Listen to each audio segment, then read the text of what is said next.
Hey, Patrick. Hey, Michael J. Wow, I can't believe how this standard is going. Dude, it just keeps going and going and going. It's weird. Like this past weekend, it was like a circle, but then also different, which is I don't even know how that happens. Evolution, man. Life finds a way. Yeah. So we're back to Golgari, but True. The Golgari decks have a new innovation. I think that there were 4 of them in top 8. Is that right? Just looking at this top 8, Atsushi Nakashima, 1 copy of Detection Tower in his Golgari deck. Then we go to Ryota Shimazaki. Apologize on this. No Detection Towers, but we've got Detection Towers times 2 to make up for that in Kazuya Yokoda's deck, and then rounding it out, a Detection Tower in Masayasu Tanahashi's deck. So even though there was 1 Golgari deck with no Detection Tower, we had 1 with 2. So 4 over 4 sounds like a fraction to me. Yeah, I mean, Detection Tower has definitely really just burst to the top because of just how defining Carnage Tyrant has proven to be. Yeah, it's actually stunning to me, like how appropriate, I think the word I would use, how appropriate Detection Tower is for this metagame. So first of all, most or all of the competitive Golgari decks are combating each other at this point with a combination of Carnage Tyrant and Find Finality, right? Like they want to get to a position, I got a Carnage Tyrant, I find Finality, sweep all your stuff, and then try to win with the Carnage Tyrant, right? Like that's kind of the game state they're trying to play to. Obviously, different games are going to go different ways. Like maybe you just have a ton of Explore guys, and you get a ton of card advantage as a result. You know, stuff can go different ways, but I think that's where a lot of them are trying to go to. And so they end up in this spot where it's like, it's not even all in on Carnage Tyrant, right? It's just like Carnage is a great threat and then very difficult to deal with. But now all of a sudden they have this card. It's not even necessarily Trump anymore because now it's just a 6 casting cost card that doesn't generate any card advantage. Right. I mean, just being a 6 cost 7. Don't get me wrong. A 7/6 trample that's a pretty big body, but if it gets Vraska's contempted or whatever, you're way the worse of it. Yeah, it's just real. It's really thought provoking. Like what the implications are specifically, I think, for Golgari to have this technology at hand. And then, of course, a few weeks ago we were talking about Cabal Rogue, progenitor Adrian Sullivan and his dive down empowered Niv Mizzets. Well, when the green black deck can suddenly target something through a dive down, I mean, it's like that Trump has changed too. Yeah, and actually, it's interesting. You know, Adrian's deck, Adrian's style of Jeskai continues to be fairly popular. But, you know, whether the Wafo style is also still out there, such as this event with Toshiro Saida finishing 3rd. But both Adrian and Wafo styles rely on Niv Mizzet. And the other side of the Niv Mizzet thing is that you don't get to play with colorless lands. You know, so you don't even get to use Detection Tower in the Jeskai decks either. If you wanted to incorporate it, it would take a substantial pivot away from Niv Mizzet in order to really support it, isn't it? Do you think that you could run Detection Tower maybe as a sideboard card in Jeskai? I remember a few months back we were seeing some Esper control decks with Detection Tower in the sideboard, so it wouldn't disrupt the main deck reliance on specifically blue and red producing lands for both. I mean, honestly, both Crackling Drake and Niv Mizzet have relatively difficult casting costs. But, you know, if it's an extra land, if it's like number 27 or whatever, I think that's a little bit less of a problem. I agree. I think that's a really interesting idea. I think that's an idea where, you know, that very much warrants a little bit of testing.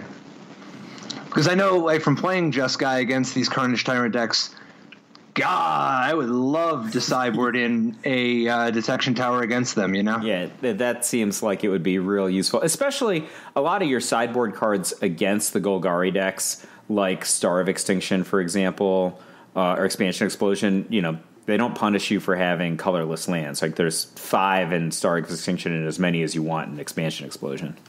Yeah, and I also think partly depends on how into Crackling Drake you are.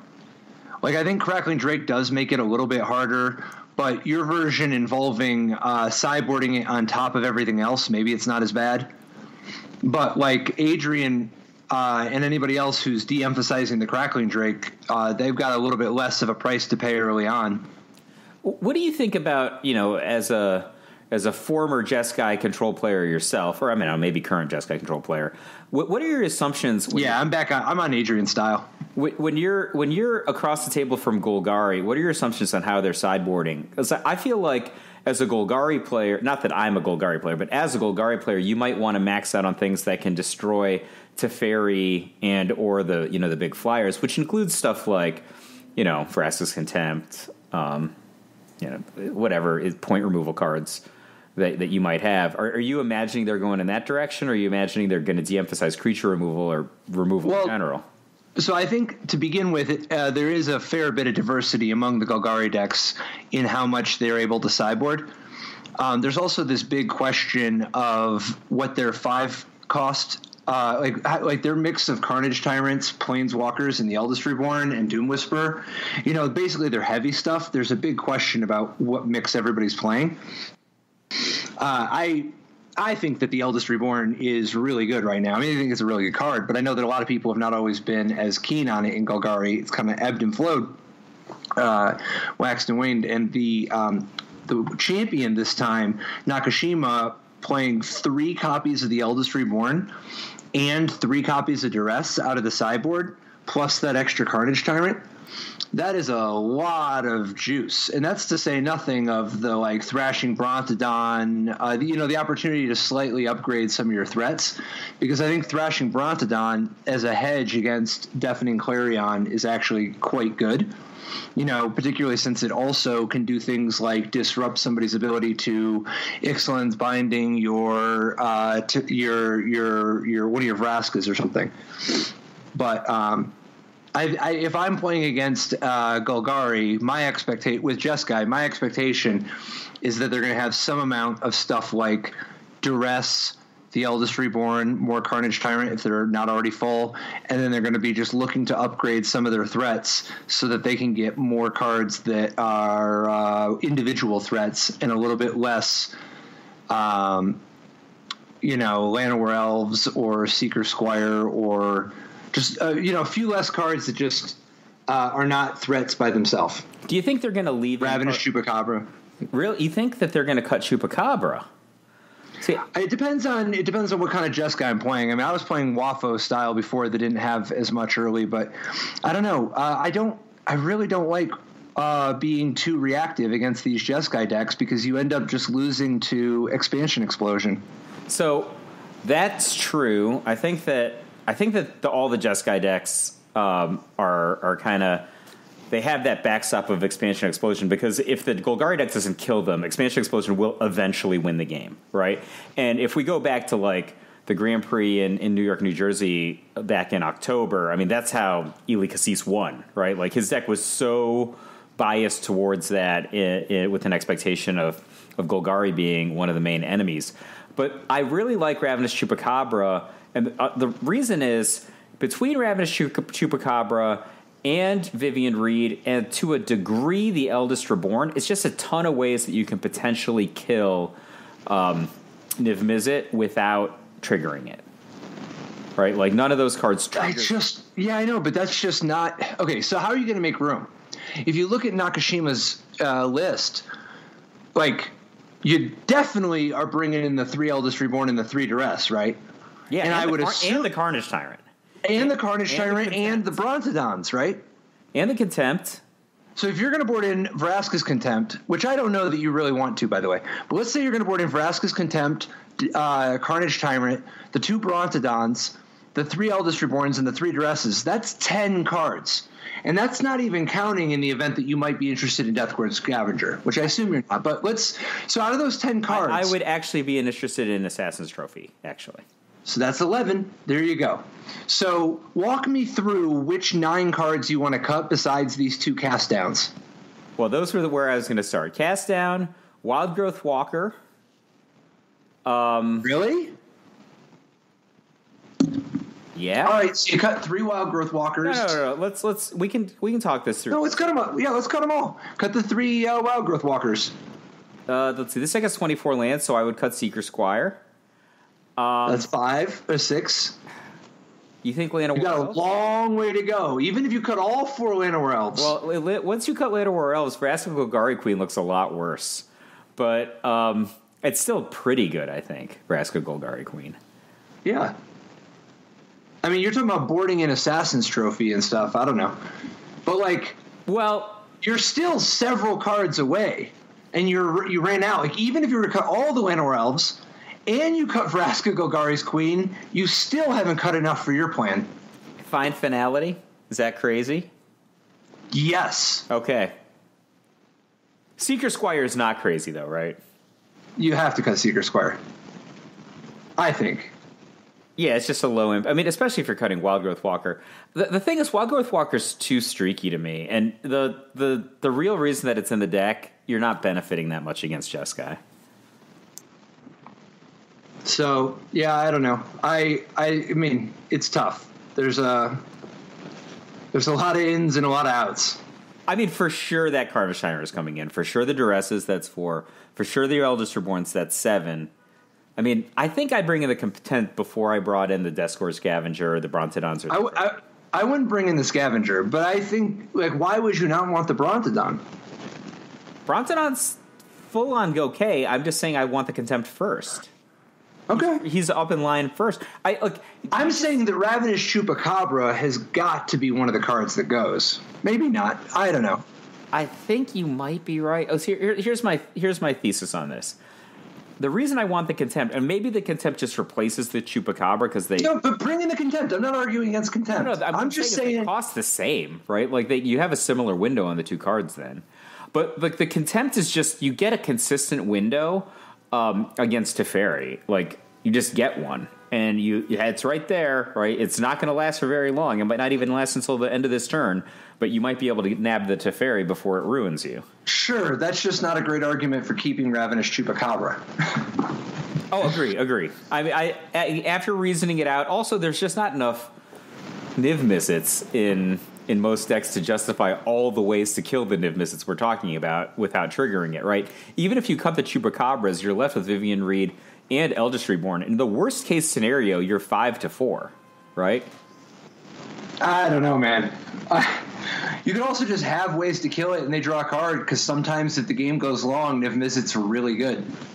Well, yeah. But if you slow down, if you play with like lots of reactive cards like Ravenous Chupacabra, you're going to find yourself with the game dragging out and slowing down more often. Yeah. You can't accept the game being at a snail's pace. Like your beaters aren't so efficient, but you're obviously the beatdown in this matchup, right? Like Merfolk Branchwalker is a 2-drop that has more power than toughness, and Jadelight Ranger is just a 4/3 for 3 a lot of the time.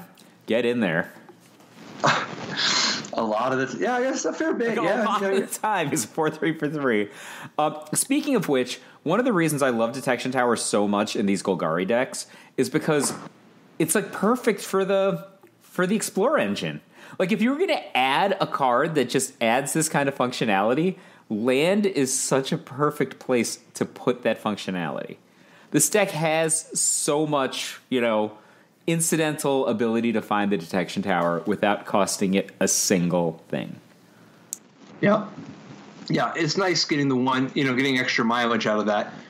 Like, it really does matter a lot. Because, like, if you can ever convert your Explorer stuff into actual real cards, that's part of why Memorial to Folly has just become so universal in these Golgari decks, Oh, you just get extra mileage out of it, being able to turn Explorer into real cards. Yeah, it's so good, especially when you're, like, using Memorial to Folly to get back, like, another card advantage type creature, whether that's an Explore guy. You know, it could be a Ravenous Chupacabra, depending on what situation you're in. Or it could be, back in the day, it was a Fine Broker. There's not a lot of Fine Brokers around anymore, though. Actually, so one person who did play Golgari Fine Broker was Masayasa Tanahashi in 7th place, who had an even more exotic high drop creature in his deck, Underrealm Lich, as a one-of. This is something new. What do you think of Underrealm Lich? So, Underrealm Lich is, like you said, a high drop. It's 5 casting cost, 3 BG for a 4/3 creature. So it better have something special going on because those are not the stats of a champion. It is a zombie elf shaman, so it has a lot of creature types going on. But wait, there's more. If you would draw a card, instead look at the top 3 cards of your library. Then put 1 into your hand and the rest into your graveyard. And then it's the additional ability, pay for life. Underrealm Lich gains indestructible until end of turn. Tap it. If it's me, I'm not real enthused to play this card in Golgari midrange. However, it has some flavor. The reason I'm less excited is because most of the draw engine cards in Golgari, as they are right now, whether we're talking about Vivian Reed, which looks at additional cards at the top of your library, or the Explore guys, don't actually draw cards, right? So it limits the triggers on Underrealm Lich. So it's really just when you're drawing cards for your turn that ability is going off. Well, no. Tanahashi plays 3 copies of Midnight Reaper. Oh, that's true.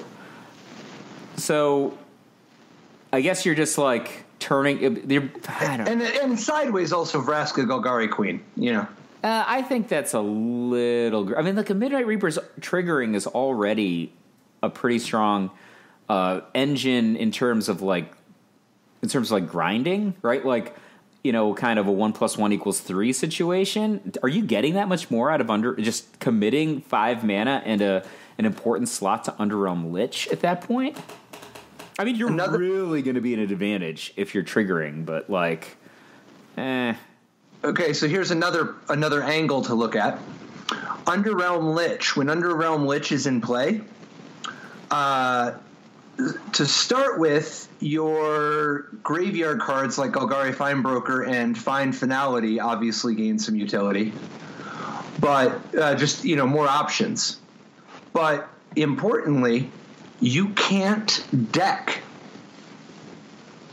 Does that matter? When you play, if Tanahashi was playing a matchup where he was concerned that the game was going to get hopelessly bogged down, if you're the person with Underrealm Lich, you can't get decked. Because when you have no cards in your library, if you would draw a card, instead look at the top 3, and so the rest of the effect fizzles. I get that. That's interesting. I don't think that's enough. Who's decking you? I don't think that's enough. I mean, yeah, I know, but I don't know. Is there something? Did we miss some memo? Is it like Celestia decks you somehow or something? I don't know. I don't think so. I don't think so. I will tell you, the amount of commitment that Tanahashi has to the dinosaur tribe, though, I respect this. He's got not just the 2 Carnage Tyrants in his main deck, not just some Deathgorge Scavengers, because everybody's got some Deathgorge Scavengers, right? Like maybe they only have 1, but he's got 2. He's got 2 Thrashing Brontodons, which isn't unheard of, but it's on the high end these days. But then he goes to Runic Armasaur. That guy is a baller. And then he adds Tetsamok Primal Death. I love a good Tetsamok Primal Death. I feel like this deck. You remember a week or so ago we were talking about a black base deck that was just splashing for Thunderherd Migration. That was an odd splash, right? Maybe this deck could do some Thunderherd Migration, do some Commune with Dinosaurs. I could get behind that. Dude, you always want to make dinosaurs happen. I do, because I feel like the dinosaur enablers are so much better than the dinosaurs themselves. But they're Thunderherd Migration, if you get it on turn 2, is a really powerful card, I think. So if you put down Runic Armasaur against a Danto Vanguard, yeah, I mean, that's something. So Runic Armasaur's ability is whenever an opponent activates an ability of a creature, for example, to make it indestructible, that isn't a mana ability or a land, you may draw a card. So, yeah, but do you think it would be that effective? Because I feel like the Adanto Vanguard just wouldn't be rumbling with anybody. Like it's just like no attacks, no blocks. Because the Runic Armasaur is also then he's already done his job. Oh, I guess you're right. He's virtual card advantage at that point. And then what about Runic Armasaur versus opposing Golgari decks' use of Memorial to Folly and Detection Tower? Now, if your opponent tries to Detection Tower your Carnage Tyrant, you can at least draw a card to, warn him good. Just to put you where my crazy brain is, I'm just like, ooh, Runic Armasaur, Carnage Tyrant. What if, like, I was playing against Golgari and they went to activate their Detection Tower to kill my Carnage Tyrant wearing Blanchwood armor? At least I would draw a card. Thanks. That's where you put my head, and it's not leaving that place. That's where we are. Here's a question for you, though. Do you think it's possible that some of these white decks, like particularly the Boros decks, literally just have enough creatures that get hit by this? I mean, first of all, a 2/5 is a hard body versus these Boros decks, right? Like, if you take a look at Aoki's Boros deck from the top 8, 4 Adanto Vanguards, which are all really, really hurt by the Armasaur, but then 4 Boros Challengers, which you don't want to use the pump ability on Boros Challenger if the Armasaur is in play. 4 Dauntless Bodyguards. Oh, okay, well, that's kind of a real thing, right? It's a non-zero, right? Especially, that's something. The Dauntless Bodyguard's bet is that it's generally worse than whatever it's guarding, right? Like, that's the bet on that card. So, like, I'm sacrificing the Bodyguard and a random card to save, I don't know, Tajik, Aurelia. I think they'd be willing to do that. And I think that the Boros deck, kind of has to a lot of the time, but at the same time, the Golgari deck is happy to have that happen. And then Tajik can't get first strike without buffing your without giving you an extra card. Yeah, I agree. I mean, maybe I like Runic. I've always liked Runic Armasaur. The thing that's unusual to me is that Tanahashi has got Runic Armasaur and Vraska Golgari Queen, but no Llanowar Elves. Like, Vraska Golgari Queen always wants to play with Llanowar Elves, I feel like. I don't know. I don't think so. I mean, as long as you've got, like, lames like Seeker Squire and Merfolk Branchwalker, part of it is once you're just playing 3 Midnight Reapers, you do get a little extra mileage out of having a Vraska somewhere in your deck. But don't you think that if you're going to be the kind of guy to play 3 Midnight Reapers, which is a 3 casting cost card, that you are more the kind of person to get benefit from a Llanowar Elf than a random Golgari deck? Yeah, but if you just don't want to play with Llanowar Elf because of the amount of Chain Whirling you're expecting. Besides, 1 Vraska can go a long way for helping give you ways to get out of Underrealm Lich. Because it's not, like, I mean, most of the time you don't want to do that, but there's times where sometimes the Underrealm Lich is just going a little too hard. I mean, I actually like Underrealm Lich for, like, weird cornery situations. Just, like, you just have it on D, right? It holds stuff off. Like, yes, I do. Better to pay 4 life than, I mean, every Adanto Vanguard player knows how this works, right? Yes. But let's talk about Aoki's Boros deck for a second. This is a legitimate Boros deck. So most of the decks that we've been calling Boros over the course of this format are really just White Weenie decks that sometimes have Lava Coil in them. But this is an actual Boros deck. It's got white creatures and white and red creatures. And a red creature, man. Direfleet Daredevil. It's got 1, yeah. And it has...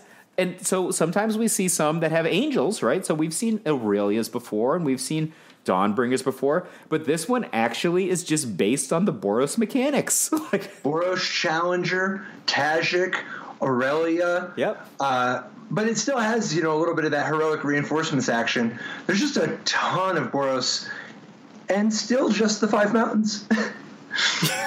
I don't know about that. It's weird to me, the mana bases in Standard right now.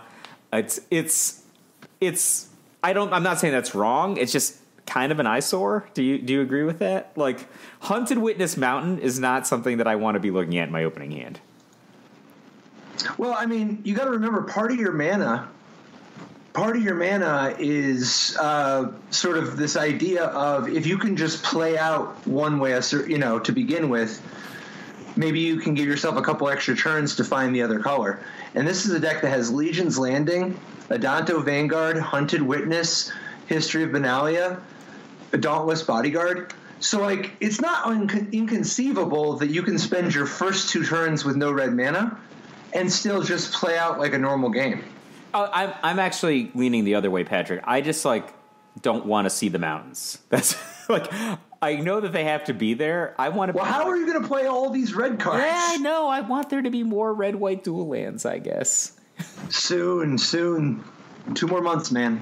So, 2 things about this deck. So I do love the fact that there's a legitimate Boros deck that has Boros stuff going on in the format. But just 2 things I'm just wondering about. Well, first of all, shout out to Citywide Bust, rather. Have we seen this before? I think this is a first. Only very sparingly. It's been more of a one-of in some Miser's sideboard. So this is the kind of person who knows who he wants to beat, right?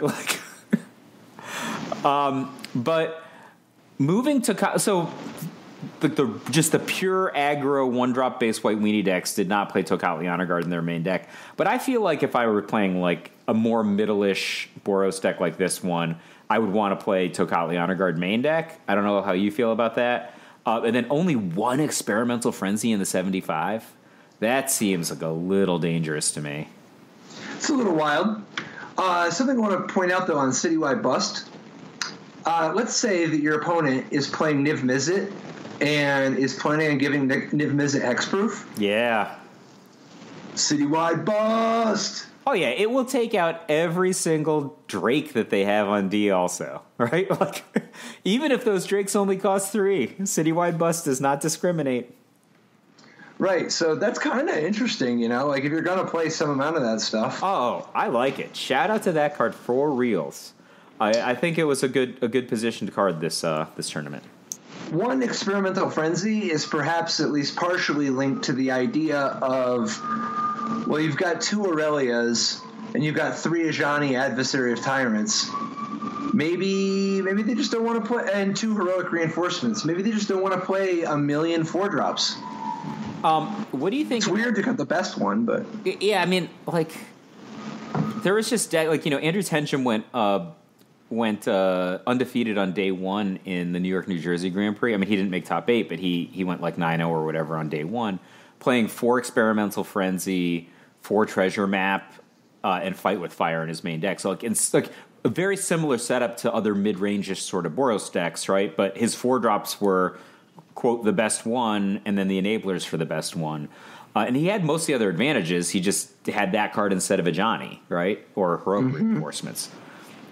I mean, just my experience, I mean, you don't want to be on the wrong side of Ajani, but I'm much more impressed by the best Experimental Frenzy games than I am by the best Ajani games. And the worst Ajani games are it did nothing. It's really unimpressive when it's unimpressive. Definitely. It's got a low floor, to be sure. So what's the conclusion, though? I mean, how are you going to find the room for the extra Experimental Frenzies? If it were me... Are you putting a main deck or something? Oh, yeah. I would main deck that stuff. No Heroic Reinforcements, no Ajani's. And I'll tell you why on the Heroic Reinforcements. That card is so good sometimes. And when it's mediocre or worse, it's horrible. It's absolutely if you live through the turn where they get with their Heroic Reinforcements, basically they discarded a card. That's the thing. They need to put a hammer through your skull, right? That's what that card is there for. But a lot of the time, it does not happen. Do you agree with that one on Heroic Reinforcements? To me, it's surprising to go halfway. I think if you're going to play the super duper, I've got 19 1-drops and I'm super fast and I'm just going to Heroic Reinforcements for the win. it's not totally the card that you want to half and half, because like if your hand is like Aurelia, Ajani, and Heroic Reinforcements doesn't like really round things out very well. It's got to be like the top of a super fast, aggressive sort of thing. And it doesn't like to be, you know, the third shooting option on the team. Yeah,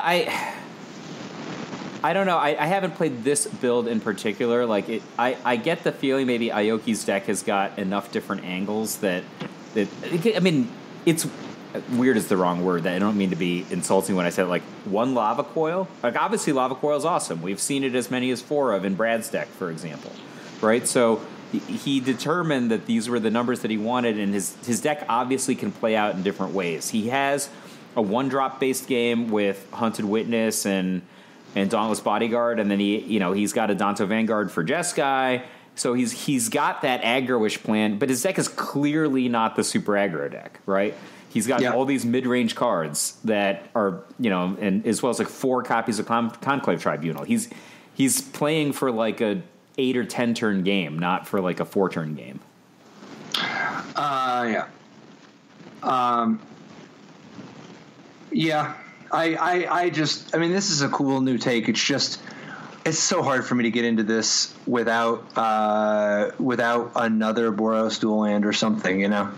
Yeah, that's the thing for me. Like the mana is having that many mountains. And I love playing, the 2-drop Boros Challenger. Like I feel like that card's really powerful if it starts going. Like the Mentor is really good when Mentor is good, but just mountain plus white 1-drops is like 1 mountain. Maybe I get behind it. 5 mountains. You start having some really volatile draws. So there was a really cool take on Is It in the top 16 by Kazuhiro Noinez. It's mostly Is It, but it's the style of Is It with 4 Sacred Foundries and 3 Glacial Fortress, because he's, soft splashing Deafening Clarion. Great sweeper, but also just, extra mileage in these Crackling Drake, Enigma Drake decks. I mean, but like just for the lifelink, that's kind of cool, right? Yeah. And then a couple interesting choices. First of all, in the main deck, the old 1 Crash Through, 2 Warlord's Fury split, and 2 Tormenting Voice. So it's just sort of like I don't know. That's kind of interesting to me. And then second of all, Sarkhan Fireblood out of the sideboard to help support sideboarding in 2 Niv Mizzets. So that's the part that I think is the coolest, right? And in part because Sarkhan Fireblood, I think, is underrated with no dragon going on, right? If you just use it as the discard a card portion in this deck to gain loyalty, this deck has a lot of interest in discarding certain cards, right? Whether it's discarding cards like Radical Idea, which have Jumpstart, or discarding cards like Arclight Phoenix, you're getting a little bit more than the average deck is getting from discarding a card. And then you just actually can -7 and have a lethal set of dragons, right? Like, that's also there. But, of course, if you're going to go off with an Mizzet, that's also great. Dude, and if you've got maximized velocity, you can make 2 of the dragons attack immediately. I'm in. I mean, they're probably dead, like, because you've been discarding Arclight Phoenixes anyway. Right? So the white in this deck is just for the Deafening Clarion? There's nothing in the side? There's 1 Invoke the Divine. You surprise them. They never know it's coming. You're like, oh, hey, guess what? Surprise. I mean, honestly, if I see this mana base, I think I'm playing against Adrian's deck, right? Like, until they start slamming me with Arclight Phoenixes. No. The moment that on turn 1 they go, or on turn 2, they're just like, I'm going to cast Warlord's Fury for no value. I think the gig is up. The jig is up. But the jig isn't necessarily up when they're just like opting on the first turn, shock one of your guys, like Lava Coil one of your guys. You could totally plausibly be playing against Adrian's deck for like 4 turns, I think. Maybe. Definitely, in particular, if they play Clarion on 3. Oh, yeah, you're really, really bought in, I think, at that point. So, and then suddenly out of nowhere, they're just like, Surprise! Enigma Drake, maximum velocity. Ba-boom. Getcha.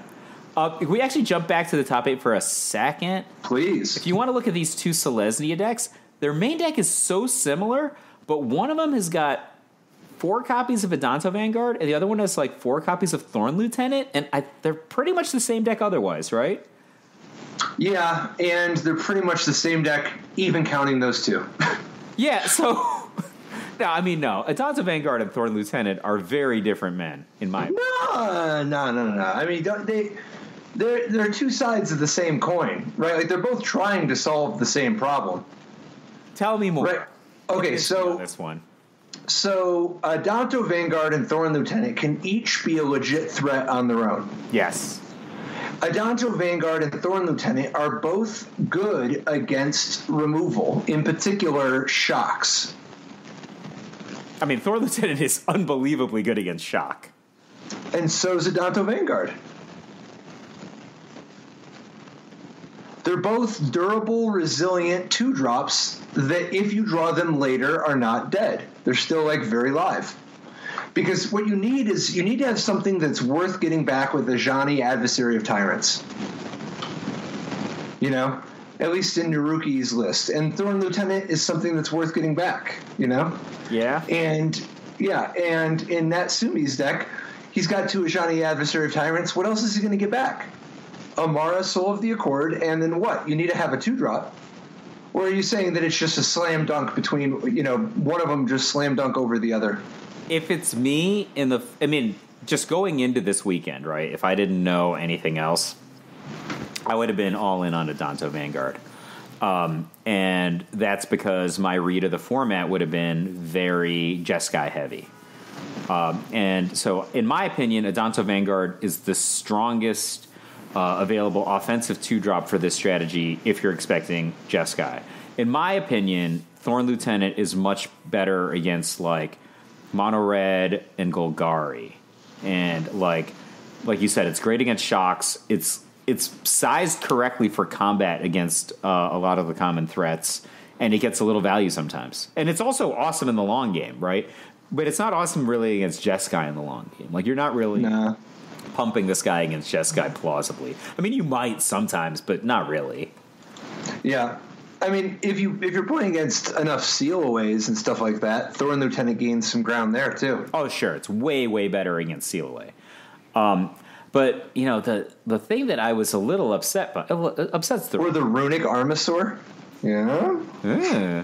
Is like how... Like, neither of these decks has very many Crawl Harpooners. Like, there's 2 in the sideboard of Naruki's deck.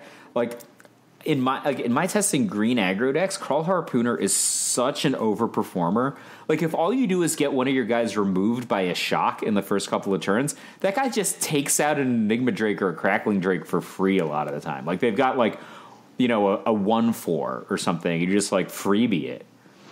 And if your worst case is you're just 1-for-1ing it, like, that's also good, because it doesn't matter how big it is if you're 1-for-1ing it. Yeah, and man, does the Harpooner make Ajani better. Oh, yeah. Oh, wow, yeah. Like, you could just, let the Crawl Harpooner sit there in your graveyard until you need to execute Nabe Mizzet or something, right? Right, and the fact that you could go, if they, particularly if you're playing against Izzet, not even Jeskai, but Izzet, if you play, the key is you got to get something to die. But if your Amara on turn 2 gets shocked or anything short of a lava coil, you're in business. So that when they drop the Enigma Drake, you can kill it. And then even if they kill Enigma Drake, whenever they drop Crackling Drake, you can drop Ajani and get back your Crawl Harpooner. And even if the Enigma Drake is big enough to kill the Harpooner, no problem. You still just Ajani it back whenever they play the Drake, either Drake, and you're good to go. Yeah, that's an awesome combo. So I feel like there should be more of those, like instead of just 2 between the 2 decks, maybe 8 between the 2 decks. And it's a fine 8? I don't know, man. You don't think it's maybe good? I just don't know that you have this need for 4 Harpooners again. It's pretty good, but your space is at a premium. I don't know. I've watched a fair amount of Selesnya tokens with multiple Trostani Discordant type decks versus Izzet Drakes, I feel like this is a dismal matchup for Selesnya. Like, I feel like they would want more tools against Izzet Drakes.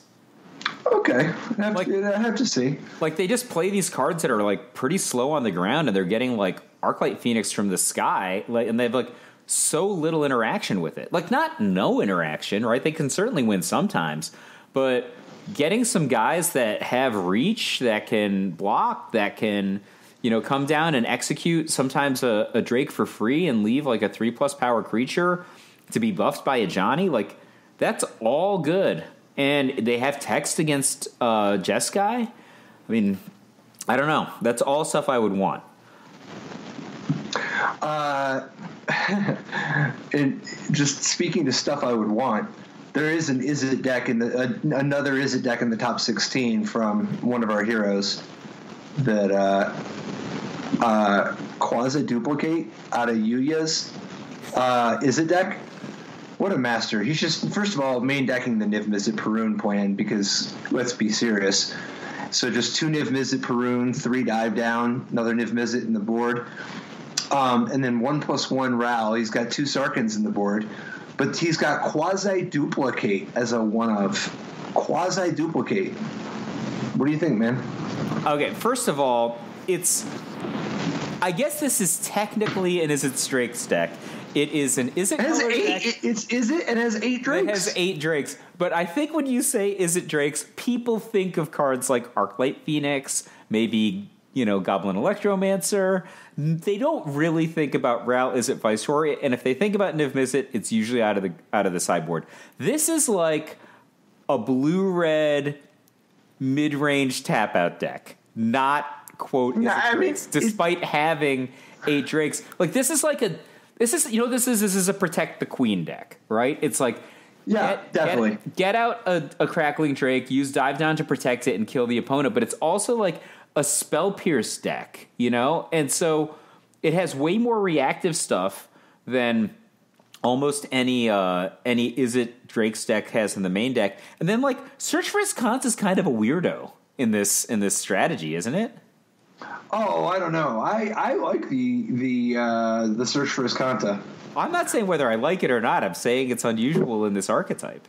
I'm saying that once you're at a spot where you're like the Protect the Queen sort of approach, it actually works reasonably well with Search for Iskanta. And Search for Iskanta is an underrated way to fuel your Izzet Drakes, your Crackling Drakes and your Enigma Drakes. You know, you just discard some cards. So, to get back to your question about the quasi-duplicate, I mean, that's pretty sweet when you're playing all these, like, highly offensive Drakes, right? Like if you just get, like, multiple of these, you know, X4 Drakes with all these instants and sorceries, it's like the Jhin. Remember when you made the mono blue deck with the Jhin? Like, you just kill them. Dude, I didn't think these decks were allowed to play with no, like, bad cantrips.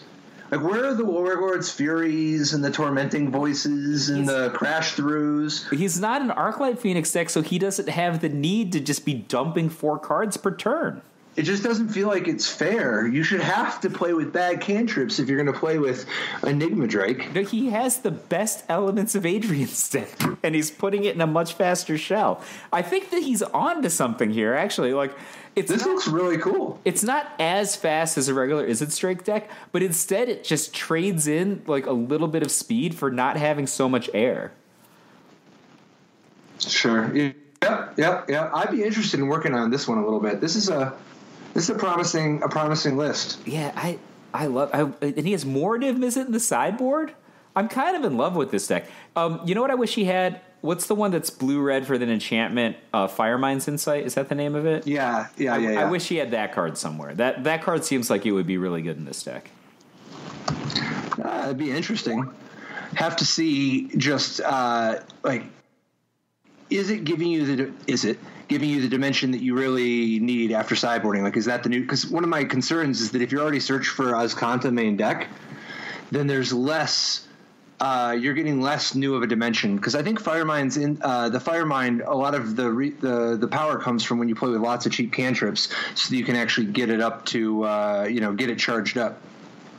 Yeah, that's true. I mean, I feel like I've seen Is It Drake deck side that card in with Niv Mizzet, and then they just have this kind of quasi control game where they've got like Niv Mizzet is the best threat, and then they're just sitting on the Firemind's Insight to kill whatever the opponent has, or to just draw cards if they need them, and then like all the value is so incidental because like Niv Mizzet's generating value that's incidental, and the Firemind's Insult's generating value. They're sitting there and like, all right, if I need the value, I've got it. If not, I'm just going to sit here with my mana untapped, and you're going to be in trouble.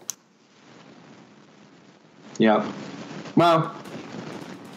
Yeah, I think this is a list that warrants further exploration. You know, he's got every cool card actually. So he's got the Sarkhan Fireblood X2, like we talked about before, out of his sideboard. He's got 3X Entrancing Melody, which is actually something I love in this. I mean, I hate to say this archetype because this is not the same deck as when you normally talk about Is It Drakes, but I found that card to be extremely difficult to deal with in Is It Drakes. I like one of those main deck. Sure, if it's me, I'm probably not going to play Quasi Duplicate. Not going to lie. I get it. It's cool. I'm just not that cool. I'm a 42-year-old dad. I'm not that cool. But I like, and he's got the Murmuring Mystic plan too, right? So he can just kind of sort of. I mean, he has one. Yes, but when he needs it, it's there on turn 4. It doesn't die, and then all those not too bad cantrips, just kind of take the game over by themselves. Yeah. So a lot of awesome stuff. Looking forward to seeing where things go next. And as we kind of close in on the next Ravnica set, I cannot wait for spoiler season. You know? Oh yeah. I mean, I'm just guessing there's going to be some cards. Like, what do you think, Patrick? Yeah, I think there's going to be some cards. Do you think Stomping Ground might be in the next set? Yeah. Any chances of Stomping Ground? Yeah, pretty high chances. Pretty high chance of Stomping Ground. All right then. That just means that Mark Herberholtz will once again be a Pro Tour champion, I'm guessing. And Hallowed Fountain will once again stand by itself as enough to completely flip the format into a top spin. Oh yeah, the Team Azorius needed more help. Mm-hmm. All right, dude. See you next week. Bye, Patrick. Life didn't work so great. Tried to play dredge, so jail or hate. Ghostly prison waiting for my untapped phase. Your core trapped in amber stasis state. Lost a lot of friends, got left behind. Had to find a way not to lose my mind. Trapped in a vault with nothing but time. Parents and my friends were the key to find. Magic gave me purpose and drive. The game, the love, it kept me alive. Visions of better weather.